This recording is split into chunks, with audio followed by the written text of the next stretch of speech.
लासी Peterson 8 महीने की गर्भवती महिला जिसे उसके पति ने मार डाला। तस्वीर में दिख रही महिला लेसी डेनिस रोचा थी, जिसका जन्म 4 मई 1975 को कैलिफोर्निया में हुआ था। वह डेनिस और शेरोन की बेटी थी और उसका एक बड़ा भाई था जिसका नाम ब्रेंट था, जो उससे 4 साल बड़ा था। लेसी और ब्रेंट का रिश्ता बहुत करीबी था। शुरुआती सालों में रोचा परिवार कैलिफोर्निया के एस्किलॉन में एक डेयरी फार्म में रहता था, जहां लेसी और उसके भाई अपने माता पिता की मदद करने का आनंद लेते थे। लेसी के 10 साल की होने से पहले ही उसके माता पिता ने आपसी सहमति से तलाक ले लिया। तलाक के बाद शेरोन अपने बच्चों के साथ मोडेस्टो में एक नए घर में चली गईं, जबकि बच्चे सप्ताहांत पर अपने पिता के साथ फार्म पर रहते थे। बाद में शेरोन ने रॉन ग्रांटस्की नाम के एक व्यक्ति से शादी की, जिनसे उन्हें 2 और बच्चे हुए। रॉन ने शेरोन के पहले बच्चों की परवरिश में महत्वपूर्ण भूमिका निभाई। उन्हें लेसी और ब्रेंट अपने दूसरे पिता के रूप में मानते थे। लेसी अपने मिलनसार स्वभाव के लिए जानी जाती थी, जिसने उसे हाई स्कूल में कई दोस्त बनाने में मदद की। हाई स्कूल से स्नातक करने के बाद उसने कैलिफोर्निया पॉलिटेक्निक स्टेट यूनिवर्सिटी में दाखिला लिया, जहां उसने सजावटी बागवानी ऑर्नामेंटल हॉर्टिकल्चर में प्रमुखता ली। लेसी को बचपन से ही बागवानी का शौक था और वह इसमें करियर बनाना चाहती थी। अपने शुरुआती विश्वविद्यालय के वर्षों के दौरान लेसी अक्सर मोरो बे में एक रेस्तरां पैसिफिक कैफे जाती थी, जहां उसकी एक दोस्त काम करती थी। इस दोस्त का एक सहकर्मी था जिसका नाम स्कॉट पीटरसन था। स्कॉट ने लेसी का ध्यान आकर्षित किया। कहते हैं कि जब लेसी ने पहली बार स्कॉट को देखा तो वह उस पर इस कदर मोहित हो गई कि उसने उसे अपना फोन नंबर दे दिया। उसने अपनी मां से यह भी कहा कि उसने अपने भावी पति से मुलाकात कर ली है। लेसी और स्कॉट ने डेटिंग शुरू कर दी। वह एक परफेक्ट पुरुष जैसा लगता था, उसे ध्यान और फूलों से नहलाता था, लेकिन हकीकत इससे बिल्कुल अलग थी। Scott Peterson. Scott Lee Peterson का जन्म 24 अक्टूबर 1972 को सैन डिएगो, कैलिफोर्निया में हुआ था। ली और जैकी पीटरसन के इकलौते बेटे, स्कॉट के माता पिता के पिछले रिश्तों से भी बच्चे थे और उनका आपस में अच्छा तालमेल था। स्कॉट सैन डिएगो के एक उपनगर में बड़ा हुआ और एक आदर्श छात्र था, साथ ही वह गोल्फ का भी शौकीन था। वह भविष्य में गोल्फर बनना चाहता था। हाई स्कूल से स्नातक करने के बाद उसने एरिज़ोना स्टेट यूनिवर्सिटी में एक सेमेस्टर बिताया, फिर वापस आकर सैन लुइस ओबिस्पो में क्वेस्टा कॉलेज में दाखिला लिया। 1994 में उसने कैलिफोर्निया पॉलिटेक्निक स्टेट यूनिवर्सिटी में कृषि व्यवसाय एग्रीकल्चरल बिजनेस में प्रवेश लिया। स्कॉट ने अपनी पढ़ाई के साथ साथ मोरो बे के एक रेस्तरां में भी काम किया, जहां उसकी मुलाकात लेसी से हुई। कपल ने कुछ समय तक डेटिंग की और फिर कैंपस के एक अपार्टमेंट में साथ रहने लगे। 9 अगस्त 1997 को अपने विश्वविद्यालय के वर्षों के अंत के साथ साथ उन्होंने शादी कर ली।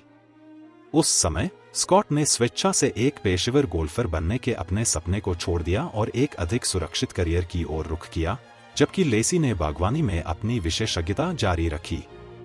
दंपति बहुत खुश दिखते थे और वास्तव में वे सभी की ईर्ष्या का कारण थे। हालांकि कोई यह नहीं जानता था कि उनकी शादी की शुरुआत में ही स्कॉट का 2 अन्य लड़कियों के साथ संबंध था, जिसके बारे में हम बाद में बात करेंगे। विश्वविद्यालय से स्नातक करने के बाद लेसी और स्कॉट ने सैन लुइस ओबिस्पो में द शैक नामक एक बर्गर रेस्तरां खोला। व्यवसाय बहुत अच्छा चल रहा था, खासकर सप्ताहांत पर, लेकिन इसकी सफलता के बावजूद अक्टूबर 2000 में दंपति ने इसे बेचने और लेसी के परिवार के करीब रहने के लिए मोडेस्टो लौटने का फैसला किया। मोडेस्टो में स्कॉट ने एक उर्वरक कंपनी में काम करना शुरू किया और लेसी ने कई नौकरियां ली, जैसे कि एक अस्थायी शिक्षक के रूप में काम करना। उसकी मां के अनुसार लेसी बहुत प्यार में थी और एक आदर्श गृहिणी बनने के लिए विशेष रूप से उत्साहित थी। उस समय के दौरान वह लगातार अपने दोस्तों और परिवार के संपर्क में थी और हालांकि स्कॉट अपने अंतर्मुखी स्वभाव के कारण ज्यादा भाग नहीं लेता था, फिर भी सभी खुश थे कि वह खुश थी। लेसी का एक सपना मां बनने का था, लेकिन उसे निराशा तब हुई जब स्कॉट ने बच्चों की इच्छा नहीं जताई। आखिरकार उसने अपना मन बदल लिया और कई प्रयासों के बाद मई 2002 में इस जोड़े ने घोषणा की कि वे एक बेटे की उम्मीद कर रहे थे, जिसका नाम वे कॉनर रखना चाहते थे। डिलीवरी की तारीख फरवरी 2003 के लिए तय की गई थी, लेकिन दुर्भाग्य से वह क्षण कभी नहीं आया। गायब होने की घटना 24 दिसंबर 2002 की दोपहर को स्कॉट ने लेसी के परिवार को फोन किया ताकि पता लगाया जा सके कि क्या वह उनके साथ है। उस सुबह उसने गोल्फ खेलने की योजना बनाई थी, लेकिन जब वह घर लौटा तो उसकी पत्नी का कोई अतापता नहीं था। मामले को और भी बुरा बना दिया जब पड़ोसियों को उनका कुत्ता मैकेंजी बिना पट्टे के घूमता हुआ मिला। चूंकि न तो परिवार और न ही दोस्तों के पास उसके ठिकाने के बारे में कोई जानकारी थी, लेसी के सौतेले पिता ने तुरंत उसकी गुमशुदगी की रिपोर्ट पुलिस को दी। कई अधिकारी पीटरसन के घर पहुंचे और पाया कि लेसी ने अपनी पर्स, जिसमें उसकी आईडी और चाबियां थीं, एक अलमारी में छोड़ दी थी। यह कुत्ते की पट्टी के विवरण के साथ यह सुझाव देता है कि लेसी टहलने गई थी और इस दौरान उसके साथ कुछ बुरा हुआ। कुछ घंटों के भीतर स्कॉट से पुलिस स्टेशन में पूछताछ की गई और कई चीजों ने जासूसों का ध्यान आकर्षित किया।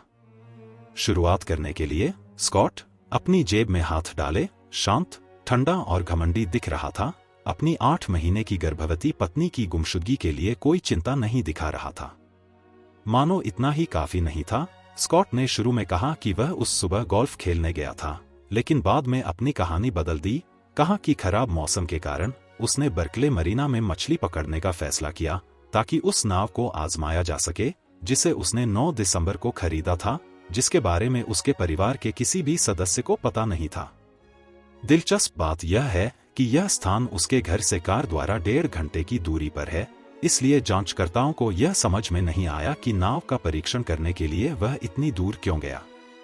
स्कॉट ने अधिकारियों को यह भी बताया कि उसने लेसी को आखिरी बार सुबह 9:30 बजे घर पर देखा था, जब वह एक खाना पकाने का शो देख रही थी। उसने कहा था कि वह कुकीज बेक करने, कुछ काम निपटाने और कुत्ते के साथ टहलने का इरादा रखती थी। दिन नाव के साथ बिताने के बाद स्कॉट ने लेसी को फोन किया और जब उसने जवाब नहीं दिया तो उसने वॉइसमेल छोड़ा। हे सुंदर, यह 2:15 बजे है। मैं बर्कले से निकल रहा हूं। स्कॉट की समयरेखा के अनुसार उसने कहा कि जब वह घर पहुंचा तो उसने लेसी की कार बाहर पार्क की हुई देखी, लेकिन उसका कोई संकेत नहीं था। उसने दावा किया कि घर के अंदर पहुंचने पर उसने शावर लिया, उस दिन पहने कपड़ों के साथ कपड़े धोने का काम किया और पिज्जा खाकर एक गिलास दूध पिया। इसके बाद उसने लेसी के दोस्तों और परिवार को यह बताने के लिए फोन किया कि वह गायब हो गई है। हालांकि जब जांचकर्ताओं ने बर्कले मरीना में कुछ गवाहों से बात की तो उन्होंने पुष्टि की कि स्कॉट वहां था। इसलिए पुलिस के पास उस समय इस बात का कोई सबूत नहीं था कि उसने कोई अपराध किया है। हालांकि यह सब जल्द ही बदलने वाला था। स्कॉट की प्रेमिका लेसी के गायब होने के बाद कई अज्ञात स्रोतों ने यह खुलासा किया कि स्कॉट का कई महीनों से एक प्रेमिका थी और इस कारण से वह अपने विवाह से असंतुष्ट था। जांचकर्ताओं के संदेहों को और भी अधिक बढ़ाने के लिए एक गुमनाम गवाह ने खुलासा किया कि जब भी लेसी शहर से बाहर होती थी तो स्कॉट किसी अन्य महिला को घर लाता था। लेसी के गायब होने के केवल एक दिन बाद उसकी दोस्त अंबर फ्री ने पुलिस को फोन करके यह कहने के लिए फोन किया कि वह स्कॉट के साथ रिश्ते में थी। उसने कहा कि जब उसने पहली बार उससे मुलाकात की थी तो स्कॉट ने उसे एक विधुर बताया जिसकी पत्नी की मृत्यु हो गई थी, और इस प्रकार संदेह का एक बीज बो दिया गया। लेकिन सबसे खराब बात यह थी कि स्कॉट को अपने परिवार के सदस्य की तलाश के लिए निर्धारित स्वयंसेवकों के बीच अपनी नई प्रेमिका के बारे में चिंता थी।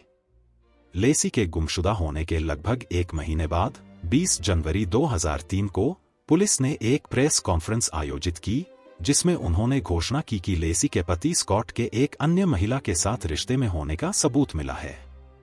संयोग से एक दिन पहले जांचकर्ताओं ने स्कॉट और अंबर की बातचीत रिकॉर्ड कर ली थी, जिसमें स्कॉट उससे वादा कर रहा था कि वे एक दिन मोरक्को के बाजारों में हाथ डालकर चलेंगे।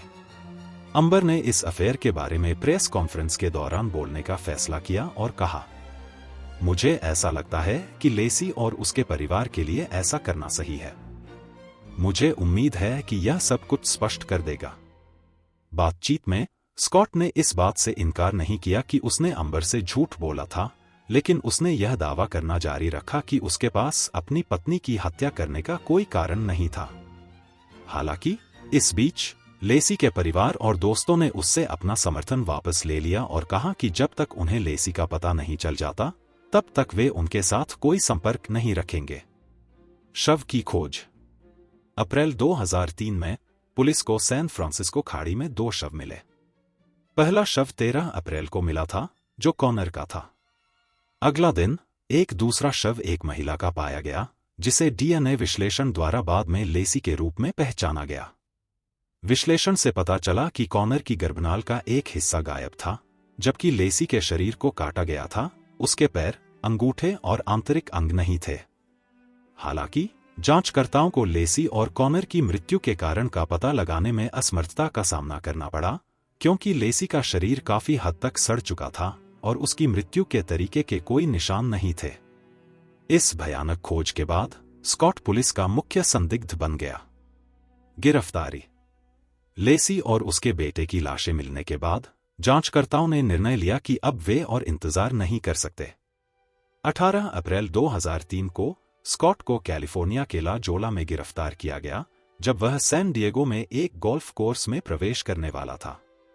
गिरफ्तारी के समय स्कॉट का सिर और दाढ़ी मुंडा हुआ था, जिससे जासूसों को संदेह हुआ कि वह मेक्सिको भागने का इरादा कर रहा था। कार की तलाशी के दौरान उन्हें $15,000 नकद, कई सेलफोन, एक नकली आईडी, लेसी के भाई की आईडी, कैंपिंग उपकरण और एक बंदूक मिली। आखिरकार पुलिस ने पुष्टि की कि उसके बाल और दाढ़ी केवल कुछ दिनों के लिए नहीं थे, बल्कि लगभग 1 महीने से थे। आरोपों के बावजूद स्कॉट अपने आपराधिक मामलों की सुनवाई की प्रतीक्षा करते हुए बेकर्सफील्ड जेल में हिरासत में रहा। मुकदमा। 1 जून 2004 को स्कॉट के मुकदमे की सुनवाई शुरू हुई। उसी दिन उसकी प्रेमिका अम्बर फ्राई ने एक बार फिर इस बात की पुष्टि की कि वह एक हत्या का मामला होने से पहले स्कॉट को डेट कर रही थी, जिससे उन्हें संभावित दोषी बना दिया गया। कहा जाता है कि अदालत में अपनी गवाही के दौरान अम्बर ने लेसी के लिए दया महसूस की और कहा कि उसने एक महिला के रूप में उसके साथ अन्याय किया है। जांच के दौरान स्कॉट के वकील ने स्वीकार किया कि उसका अफेयर था, लेकिन कहा कि इसका मतलब यह नहीं था कि उसने लेसी की हत्या कर दी थी। फिर भी नवंबर 2004 में स्कॉट पीटरसन को अपनी पत्नी की हत्या का दोषी ठहराया गया। जूरी ने इस विश्वास का हवाला दिया कि स्कॉट ने अपनी पत्नी की हत्या इसलिए की क्योंकि वह अपने विवाहेतर संबंधों का पता चलने के बाद तलाक नहीं लेना चाहता था। अम्बर फ्री ने अदालत में अपनी गवाही के दौरान कहा, मुझे विश्वास है कि लेसी की हत्या की गई थी क्योंकि वह स्कॉट की इच्छा के विरुद्ध खड़ी थी। पीटरसन को जानबूझकर और पूर्व नियोजित रूप से हत्या करने का दोषी पाया गया और उसे मौत की सजा सुनाई गई। हालांकि कई सालों की अपील के बाद अदालत ने 2020 में उसकी सजा को बदलकर बिना पैरोल की संभावना के आजीवन कारावास कर दिया। इस फैसले के बाद लेसी के माता-पिता ने सार्वजनिक रूप से कहा, हम मानते हैं कि स्कॉट की कारावास की सजा उनके द्वारा किए गए अपराध के लिए उचित है। निष्कर्ष। इस मामले ने दुनिया को हिलाकर रख दिया, न केवल इसलिए कि यह कितना भयानक था, बल्कि इसलिए भी कि यह कैसे स्पष्ट रूप से योजना बनाई गई थी। स्कॉट पीटरसन एक आकर्षक और शांत व्यक्ति के रूप में एक निर्दोष गर्भवती महिला और उसके अजन्मे बेटे की हत्या कर दी। हालांकि न्याय व्यवस्था ने एक अपराधी को पकड़ लिया है, लेकिन इस क्रूर कृत्य से लेसी के परिवार की पीड़ा कम नहीं हुई है। उनकी यादें हमेशा जीवित रहेंगी और यह त्रासदी हमारे समाज की कोमलता और करुणा को बनाए रखने की आवश्यकता को रेखांकित करती है, भले ही हमें कितनी भी बुरी परिस्थितियों का सामना करना पड़े। ये थी कहानी लेसी पीटरसन की, जिसकी हत्या उसके अपने ही पति ने कर दी थी। इस दुखद घटना ने एक बार फिर साबित कर दिया कि हम कभी भी पूरी तरह से किसी पर भरोसा नहीं कर सकते, चाहे वे हमारे कितने ही करीब क्यों न हों।